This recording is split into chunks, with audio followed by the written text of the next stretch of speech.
Start. सभापति महोदय, वह केवल एक सौपन ही रह जाएगा। विराम। ऐसी स्थिति में मैं अनुभव करता हूँ कि आपातकाल की घोषणा की जाए और इस देश के जो बुद्धिमान लोग हैं उनको लेकर एक सर्वदलीय सरकार स्थापित की जाए। विराम।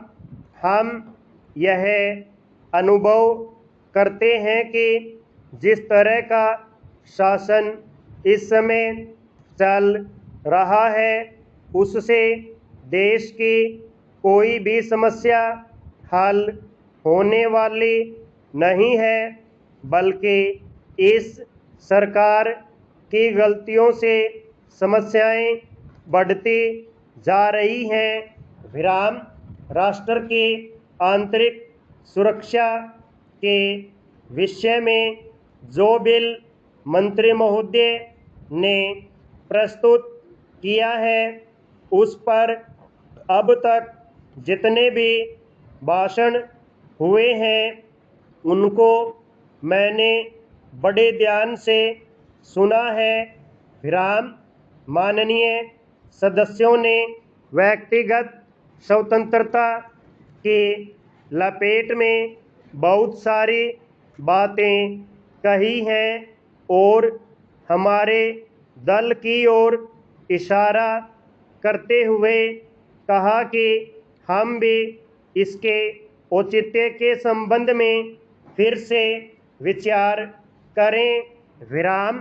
मैं जहां तक समझ पाया हूं हमारे गृह मंत्री जी को इस बिल को प्रस्तुत करने में कोई सुख नहीं हुआ, बल्कि वर्तमान परिस्थितियों को दृष्टि में रखते हुए उनको दुख हो रहा है। विराम।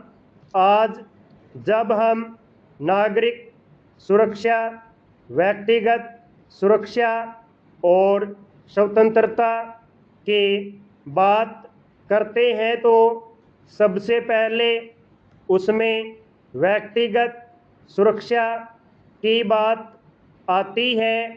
विराम। प्रत्येक नागरिक इस राष्ट्र की अपनी सत्ता में रहकर सुरक्षित रहना चाहता है। विराम।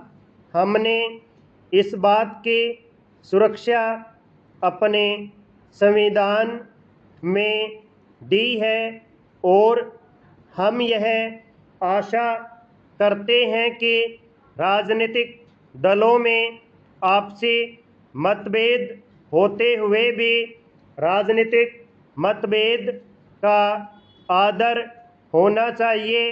विराम। मतभेद होते हुए भी शांति और सुरक्षा बनी रहनी चाहिए। विराम।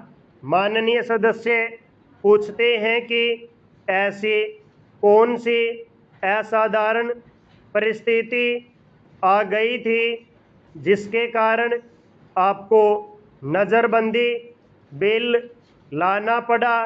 प्रश्नवाचक।